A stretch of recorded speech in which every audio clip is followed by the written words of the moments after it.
I would say that managed care is the allocation of scarce resources. You have a limited budget, or you have some patient population that you need to treat. How are you going to treat them? How are you going to allocate your resources? Well, you'll look at the clinical data, safety data, efficacy data. You'll look at cost effectiveness, maybe the impact on your budget. So just factoring all these things into your decision making. I think that's what managed care truly is making informed healthcare decisions that affect a lot of lives. And you look so classic. So the reason that I joined AMCP was I wanted to affect patients at the population level. I knew that by being like a clinical pharmacist, I help one patient at a time. But through managed care or industry, I'd be able to affect like potentially 100,000 or millions of lives all at once with the decisions. So because it was that I could reach so many people so quickly, I felt like it might be a role that's better suited for me. I joined AMCP because as a rising first-year student, I was curious to see what avenues were available to me as a future pharmacist and ways I can differently help patients.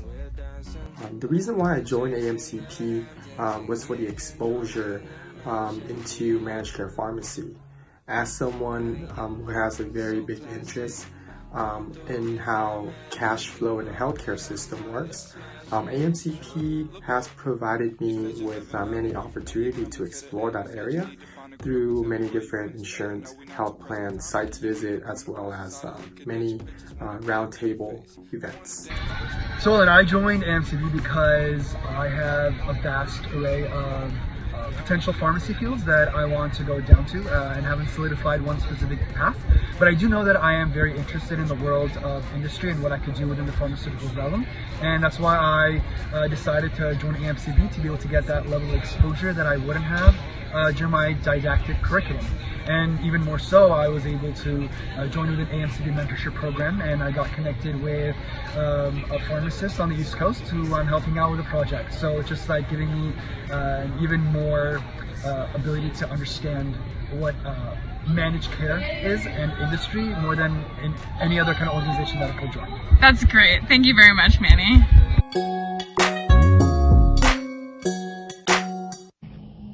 So I think that what does managed care mean to us at UCSF? That's a good question.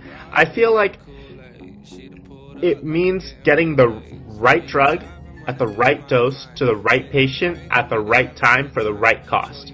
So those 5 things. Because yes, some of the drugs are effective, but if there's no added benefit from drug A to drug B, and one's way more expensive, it doesn't make sense to give drug B.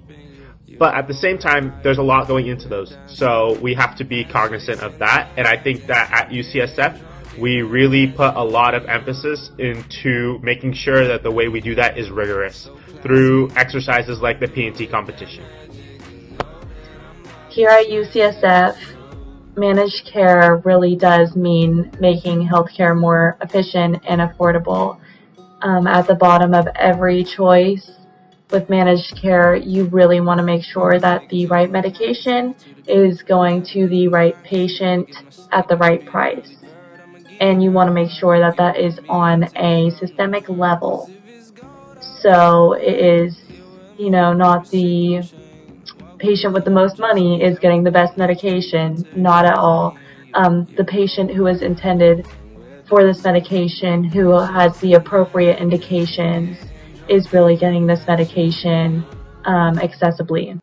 To us at UCSF AMCP, I believe managed care means putting the patient at the forefront while evaluating safety and efficacy to help achieve optimal health outcomes. At UCSF, the goal of AMCP is to expose the students to managed care pharmacy and allow them to see whether this is the best suited field for them to go into. Through many roundtable events, health plan site visits, students are able to see and have their questions answered directly by a managed care pharmacist.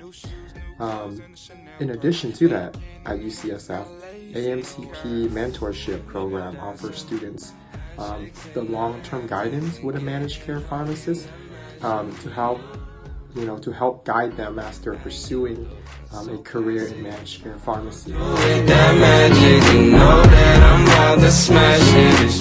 I think my favorite event from last year is probably the same one that it is every year, and that's just the P&T competition.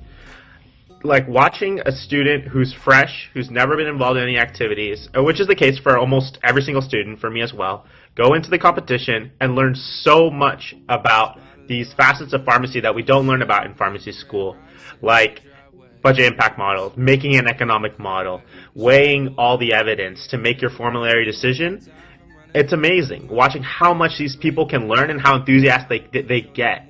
It's truly inspiring. I think that's why that one's my favorite event, is just the P&T competition.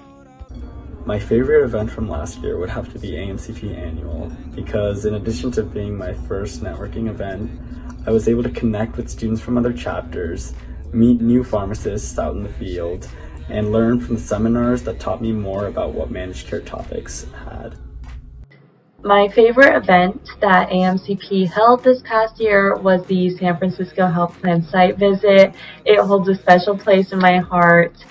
It really gave us exposure into what a managed care pharmacist does from the day-to-day. And what was so cool about San Francisco Health Plan is they have a pretty small pharmacy benefits department. So it was pretty amazing to see all of the different managed care responsibilities that those few individuals do take on. They really have a full scope of managed care practices, whereas pharmacists in bigger companies sometimes are limited in their managed care scope. All of AMCP events thus far have been highlights of my P1 year here at UCSF. The events that stuck with me the most has got to be the Health Net P&T Committee Conference. We got to actually sit in on the committee conference and got to see how each drug is being evaluated and got put on the insurance formulary. That was a really great learning experience for me. Right? We learned this concept of a P&T committee in a classroom setting, but seeing it in a real work setting was a really cool learning experience for me.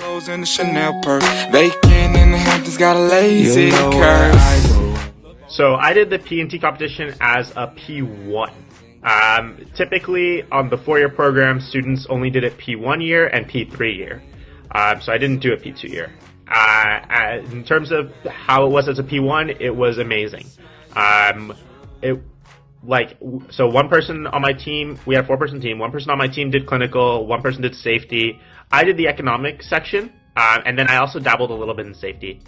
And so I think that just the fact that I was able to build models as well as defend how I made it to the audience was something that was very rewarding for me. That being said, I feel like my teammates who participated in the clinical section or the safety section or comparative effectiveness, all of those, I could see they also felt like it was a really rewarding experience. I also did the P&T competition. The P&T competition is a competition that is held by AMCP. And my favorite part of the P&T competition, I'd say, was the knowledge that I got out of it. Our class has not learned about osteoporosis yet, but the P&T competition, when I did it, was on osteoporosis. And so whenever it comes up, I can just say, oh, I know the disease state, I know all of the meds for it. And that's a really cool opportunity because my classmates who weren't in P&T, they're like, how do you know it? How did you figure this out? Were we taught this? And so it's really rewarding to see how much I learned from the P&T competition. I'm proud to have participated in last year's P&T competition because it was through that I was able to learn how to effectively communicate in a team, appraise clinical literature, craft an evidence-based monograph, and make and defend a clinically meaningful decision in front of a panel of healthcare professionals. So Manny, what was your favorite part of the P&T competition? One of the key highlights that I took away from that is the clinical portion of it. to be able to discover a wide array of medications that might be in the same therapeutic class that could be used for the exact same disease state or, step in therapy.